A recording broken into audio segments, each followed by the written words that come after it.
오래 장기 투자할 거라면 한 번쯤 보는 게 좋습니다. 저는 잼툴이라고 합니다. 여러 전략을 분석하며 파이어를 준비하고 있습니다. 목돈 투자, 은퇴 전략 등 이전 영상은 채널을 방문해주세요. 지난 영상에서 10년 투자 데이터를 봤을 때 슈드가 스파이와 비슷한 자산 상승을 보여주면서 배당은 훨씬 더 큰 모습을 보여줬습니다. 심지어 닷컴 버블을 포함한 20년 데이터를 봤을 땐 오히려 주가 상승만으로도 스파이를 훨씬 앞지르기도 했죠. 어떤 종목으로 구성됐길래 이런 건지 한번 알아보겠습니다. 슈드는 총 100개의 종목으로 이뤄진 ETF입니다. 다음과 같이 재무적으로 탄탄하고 배당이 잘 오르는 기업을 선별합니다. 각각 시가총액에 따라 비중이 결정되죠. 상위 30개의 비중을 합하면 85%고 50개의 비중을 합하면 거의 100%에 가깝습니다. 슈드를 산다는 건 재무적으로 탄탄하고 배당 성장이 좋은 30개에서 50개 기업을 알아서 투자해준다는 것과 같습니다. 그리고 매년 3월에 지수 기준대로 다시 종목을 재선정합니다. 못한 기업은 빼고 잘한 기업은 새로 추가하죠. 자, 그럼 5월에 섹터별 비중은 다음과 같습니다. 이렇게만 보면 특징이 잘 드러나지 않죠? 시장 지수와 비교해 보겠습니다. 스파이와 비교해 보면 다음과 같습니다. 이 중에서도 슈드가 더 높은 섹터를 살펴보면 경기 변동에 덜 민감한 필수 소비재와 산업재의 비중이 높습니다. 이 두 가지 섹터의 과거 데이터를 한번 볼까요? 섹터 ETF로 대략적인 추이를 살펴볼 수 있습니다. 빨간색입니다. 증가폭은 조금 아쉽지만 여러 경제 위기 때 변동성이 훨씬 더 안정적인 느낌이죠. 닷컴 버블, 세계 금융 위기, 팬데믹 등의 이슈에도 더 적게 떨어집니다. 다음은 산업재 섹터입니다. 99년부터 봤을 때 오히려 스파이보다 훨씬 더 좋은 성과를 보여줍니다.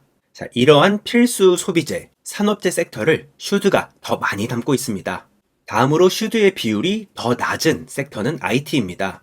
슈드 12%, 스파이 26%로 거의 2배 이상 차이 나죠. IT 섹터의 특징은 성장폭은 매우 크지만 그만큼 거품도 많고 변동폭이 큽니다. 이 IT 섹터를 스파이와 한번 비교해 볼까요? 스파이는 IT의 비중이 높은 만큼 닷컴 버블 때 어마어마한 하락이 있었습니다. 거품이 큰 만큼 정말 많이 떨어지죠. 하지만 스파이의 성장은 대부분 IT가 견인한다고 봐도 큰 무리가 없습니다. 지금까지 봤던 섹터 구성의 차이로 지난 영상에서 20년간 지수 데이터를 봤었죠. 역사적인 경제 위기 때마다 슈드의 방어력이 더 좋았던 걸 볼 수 있었습니다. 닷컴 버블 때는 타격이 아예 없었고 세계 금융 위기 때도 더 좋은 방어력을 보여줬죠.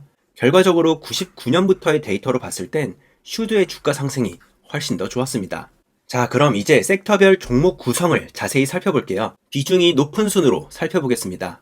먼저 산업재 섹터입니다. 아까 스파이보다 더 좋은 성장률을 보여줬죠? 이런 차 영화에서 많이 보셨을 겁니다. UPS, 글로벌 물류 기업입니다. 지금부터 지난 10년간 주가 흐름을 스파이와 비교하고 여기 보이는 막대로 배당 내역도 함께 살펴보겠습니다. 주가는 수정 종가 기준입니다. UPS는 매출이 1000억 달러가 넘는 아주 큰 회사고요. 설립된 지 120년이 넘었습니다. 최근에는 살짝 부진한 모습이 있지만 스파이에 준하는 주가 상승을 보여주고 있습니다. 배당은 거의 3배 가까이 올랐죠. 팬데믹 시기에도 꾸준히 배당이 성장한 모습입니다. 이런 제품을 만드는 회사 어디일까요? 세계 최고의 항공 우주 방위 산업체 로키드 마틴입니다. 매출이 700억 달러 가까이 됩니다. 주가는 무려 7배 이상 올랐고 배당도 꾸준히 잘 올랐습니다. 역시나 팬데믹 시기에도 배당은 잘 올랐죠. 다음은 ADP입니다. 배당 귀족주의고 급여, 세금, HR에 관련된 기업용 솔루션, 소프트웨어를 만드는 회사입니다. 한국으로 치면 더존 같은 회사가 있죠. 주가도 잘 올랐고 배당도 3배 이상 올랐습니다. 팬데믹에도 문제없죠. 다음은 일리노이 툴웍스입니다. 여기도 100년이 넘는 회사고 무려 배당 킹입니다. 50년 이상 배당금을 꾸준히 올렸다는 의미입니다. 산업용 제품, 장비를 제조하는 업체인데 자동차 관련 OEM이 주요 사업입니다. 한국으로 치면 현대모비스입니다. 물론 규모는 훨씬 크죠. 주가, 배당 모두 큰 폭으로 잘 올랐습니다. 팬데믹도 문제없죠. 네, 그렇죠. 포스트잇, 스카치 테이프, 세계적인 화학제품 제조업체 3M입니다. 역시나 100년이 넘은 회사고 배당 킹입니다. 포스트잇 테이프 외에도 귀마개, 산업용 보안경, 장갑 등 생산 품목이 무려 6만 개가 넘습니다. 주가 상승은 조금 아쉽지만 배당의 안정성만큼은 세계 최고입니다. 이렇게 산업재는 총 13개 종목으로 구성되어 있고 배당 귀족, 배당 킹들이 굳건하게 자리 잡고 있습니다. 전체적으로 주가, 배당 모두 아주 좋은 수준입니다. 팬데믹 시기에도 배당 꾸준히 올랐죠? 이게 배당 투자의 매력입니다. 얼마 전에 최근 슈드의 하락에 관해 다룬 적이 있었는데 산업재 섹터에서도 스파이보다 슈드의 하락폭이 더 컸었죠. 앞서 봤던 UPS가 바로 그 주범이었습니다. 혼자서 슈드 주가의 0.5%를 하락시켰습니다. 이 정도면 섹터의 영향보다 종목 하나의 영향이 더 컸다고 볼 수 있겠죠. 다음은 헬스케어입니다. 보통 제약회사 중심이죠. 머크입니다. 화이자와 함께 미국을 대표하는 제약회사입니다. 전 세계에서 5손가락 안에 꼽죠. 무려 1600년에 독일에 세워진 약국이 그 출발점입니다. 주가는 아주 안정적으로 잘 성장하고 있고 배당도 2배 가까이 올랐습니다. 다음은 에브비입니다. 여기도 제약회사 1, 2위를 다투는 큰 기업입니다. 그리고 배당 킹입니다. 너무 좋죠? 이 회사는 약국에서 살 수 있는 것보다 대부분 전문 의약품 중심이고요. 류머티스 관절염 치료제로 유명하다고 합니다. 주가는 6배, 배당은 4배 가까이 올랐습니다. 다음은 암젠입니다. 여기도 세계 10위권 안에 드는 제약회사입니다. 전문 의약품 중심이고요. 여기도 류머티스 치료제와 빈혈 치료제가 히트 상품이라고 합니다. 주가, 배당 아주 큰 폭으로 올랐습니다. 이 약 다들 아시죠? 그 유명한 비아그라 만든 회사가 어디일까요? 바로 화이자입니다. 코로나 이후로는 정말 모르는 분이 없겠죠? 1849년에 설립된 회사고 역시나 세계 1, 2위 합니다. 주가 성적이 조금 아쉽죠? 배당은 2배 가까이 올랐습니다.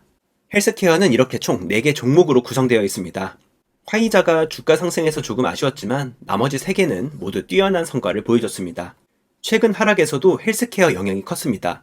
스파이 대비 마이너스 0.7%가량이 더 떨어졌는데요. 그 중에서도 특히 코로나로 수혜를 받았던 화이자의 주가가 꽤 많이 빠졌죠. 슈드도 헬스케어 종목들을 아주 잘 담긴 했는데 아쉽게도 종목 수가 적어서 분산 효과를 잘 누리지 못했습니다. 다음은 필수 소비재입니다. 6개의 회사가 총 14%의 비중을 가지고 있습니다. 참고로 이 회사에서 가장 유명한 제품은 뺐습니다. 펩시맨의 펩시코입니다. 설명이 필요 없죠? 배당 킹이고요. 주가, 배당 너무 훌륭합니다. 정말 변동 없이 꾸준히 오르죠? 기가 막힙니다. 왜 안 나오나 싶었습니다. 배당 킹 중에서도 배당 킹이죠. 주가 상승은 조금 아쉽지만 안정성 면에서는 세계 1위로 봐도 무방합니다. 전쟁이 나도 물가가 올라도 심지어 인공지능이 일자리를 없애도 콜라는 먹겠죠? 구글 사장님도 콜라는 먹을 겁니다. 아마 인류가 멸망하기 전까지 이렇게 계속 갈 겁니다. 다음은 죄악주죠. 담배 회사입니다. 말보로, 아이코스, 팔리아멘트 등 유명한 담배를 모두 가지고 있습니다. 필립 모리스가 알트리아 그룹 소속이죠. 그리고 아이코스가 그 필립 모리스의 제품입니다. 이제 전자담배도 합니다. 주가는 아쉽지만 배당은 잘 올랐습니다. 하기스, 크리넥스, 생리대 등 국내에는 유한 킴벌리가 있죠. 바로 킴벌리 클라크입니다. 배당 킹이고요. 주가, 배당 모두 조금씩 아쉽지만 안정성은 아주 좋습니다. 이렇게 비가 오나 눈이 오나 경제 위기에도 끄떡없는 필수 소비재 섹터였습니다. 안정성이 가장 큰 덕목이고요. 배당 킹이 무려 4종목이나 있습니다. 슈드는 필수 소비재의 비중이 큰 만큼 최근 스파이보다 더 좋은 성과를 보였습니다. 다음은 금융입니다. 종목 수가 가장 많지만 대부분 아주 작게 쪼개져 있습니다. 이 iShares로 시작하는 ETF 많이 보셨죠? S&P 지수를 추종하는 IVV, 채권 ETF 중 가장 큰 AGG, TLT, SHY, 그리고 슈드의 보완제로 많은 분들이 좋아하시는 DGRO, W 모두 이 회사 겁니다. 블랙락 세계 1위 자산 운용사입니다. 운용하는 자산이 무려 10조 달러입니다. 10조가 아니라 10조 달러. 한화로 1경 3천조에 달합니다. 우리나라 1년 예산이 올해 기준 640조 정도 되는데요. 20배가 넘습니다. 주가, 배당 모두 아주 훌륭합니다. 세계 최대 사모펀드 블랙스톤입니다. 흑석이죠.